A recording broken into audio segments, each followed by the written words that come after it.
Hi guys! So, I know I said I was going to be keeping up with my Ava Dearest page and on Facebook, my Ava Dearest YouTube account and everything like that. So, this is me keeping it up. 2 months after I said it. If you hear jingling, it's my dummy little chihuahua. But,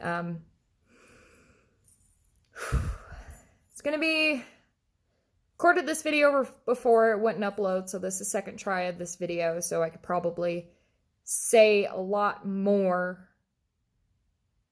than I wanted to say before and be able to express it a little bit better.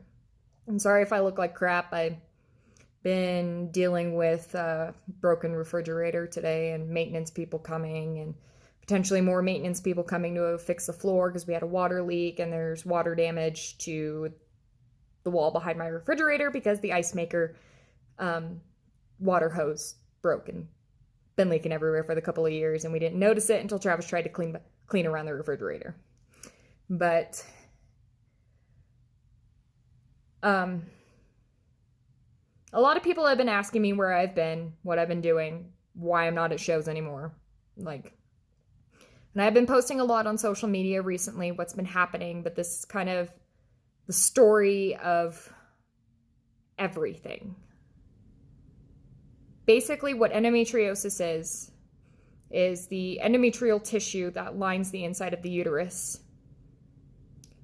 grows outside of the uterus, and it still functions like the endometrial tissue on the inside of the uterus, so the uterine lining. So it knows to fill up with blood every month. It just doesn't know where to put it. So when I have the endometrial tissue growing outside of my uterus, on my ovaries, my fallopian tubes, the outer part of my uterus, my cervix, and everything else, it acts the same way. So it's going to be a little TMI. So when my body is like, okay, time to fill up with blood, doesn't know where to put it. So I get these blood-filled cysts on the inside of me that like to rupture. It all started about, 10 years ago when I was first going through puberty. And I was first told by the women in my family that women in my family have very painful menstrual cycles. So I was telling myself, finally when all this starts, I'm going to be in quite a bit of pain for a week straight every single month. But it didn't fully prepare me for what I had to go through in life. And didn't prepare me for the full symptoms that I would have. So when I first started my menstrual cycle and going through puberty, so if you guys don't want to hear any of this and it's all like, ugh, TMI, just please stop watching the video from here because it's going to get pretty in detail and pretty emotional with how bad this has been. So during my early teen years, whenever I had my special time in the month, I would get such severe upset stomachs that the second I ate anything, whether it had been a plain piece of toast or white rice or hot wings, doesn't matter what kind of food it was, I would immediately get sick, or I had to be within 10 feet of a bathroom because it was so bad. My upset stomachs, my doctor and my mom were concerned that I had Crohn's disease because my upset stomachs were getting that bad and the pain was getting debilitating and it was getting pretty rough, and I just assumed this is my life. This is what my menstrual cycles are like. This is what I'm going to go through. And it just progressed over the years from being uncomfortable to, ow, that hurts, to I'm waking up at 2 a.m. shaking from being in so much pain. I didn't even want to go to school. I didn't want to do anything. I didn't want to hang out with friends. I didn't even want to go to marching band half the time because I was in so much pain, but I just kept pushing and pushing and pushing because I was just told